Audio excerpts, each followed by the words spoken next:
So here's a little progress. It's got the interior assembled. I got both of these done.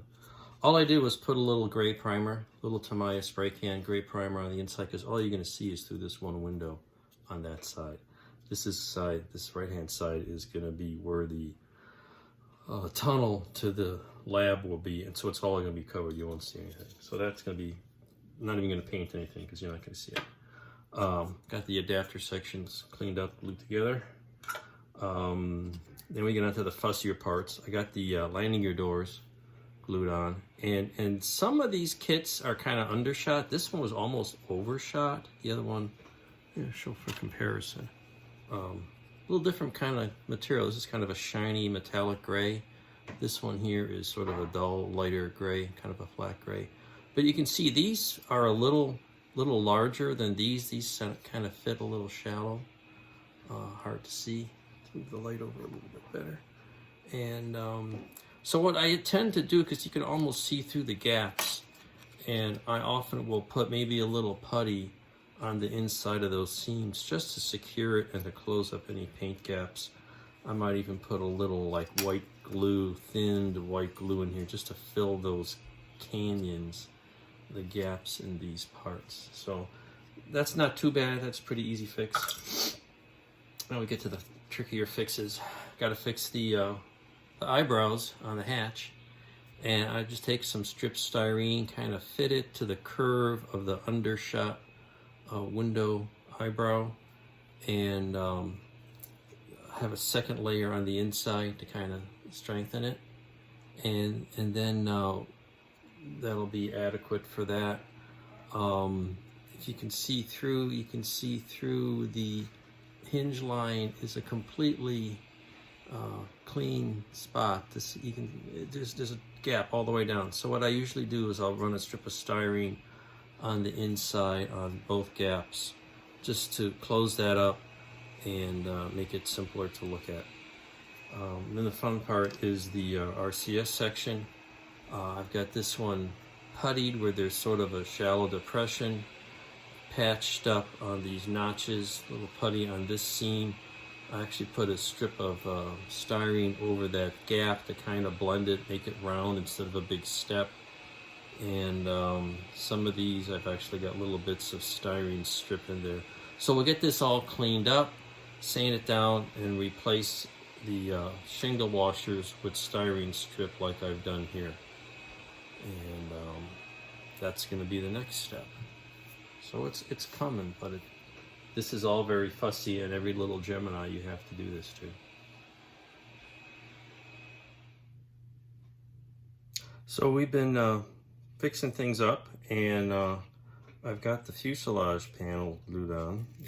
Used some tape to kind of hold it. And after I did this, I realized, oh crap, I did not install the window in the side that's going to be exposed. But I left the hatch off on the other side, so I can still get in there with some tweezers and put a clear piece on the mitten side.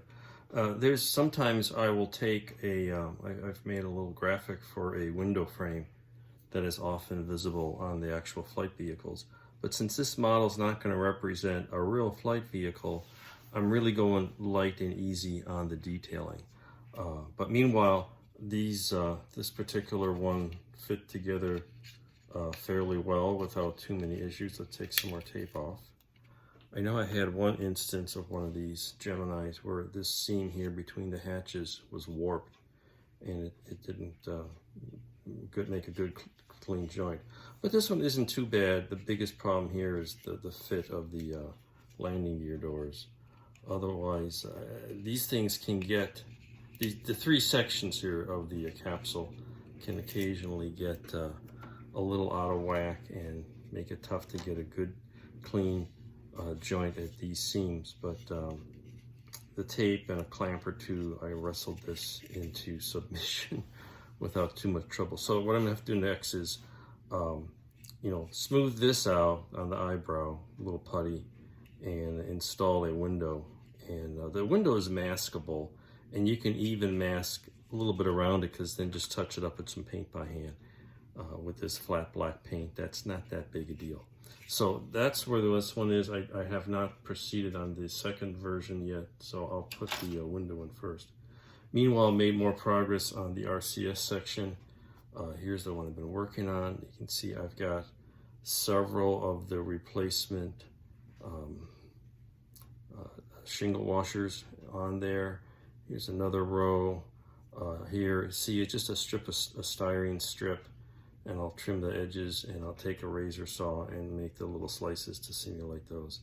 And what I'm going to do when I get all that done is I will take just hand brush some Mr. Surfacer on it to get uniform color and see what this all looks like. It needs a little more cleaning up, and then we'll assemble it to the rest of the model. So that's a pain to do, but it has to be done for this particular kit. Well, as I noted, I glued the door on before I put the window in, but I managed to get that a little, you see there, a little bit of the plastic window frame, and I got the eyebrow patched up. So this is on its way, and now you see the other one. I went and get that out of the view there. Just tightened up that gap in the inside of the hatch with some putty. Have the clear part for the window glued on from the inside, again using healthy amounts of clear window adhesive. And the eyebrow there, just a little strip of plastic or two usually takes care of that without too much trouble. It's not perfect, but it'll do. So now we can assemble the capsule on the second ship and start thinking about how we're going to do the docking in the nose. And what I'm thinking of is, you know, drilling a hole in here, inserting a piece of tubing, and if you recall the drawing, there's a 90-degree fitting for docking. So I might take like a piece of sprue, or not this one, but you know, take a 90-degree corner, which is molded that way. It'd be nice and sturdy, and just insert it in the nose and go from there.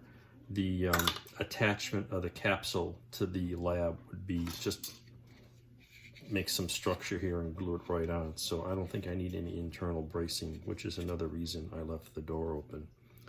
But coming along little by little.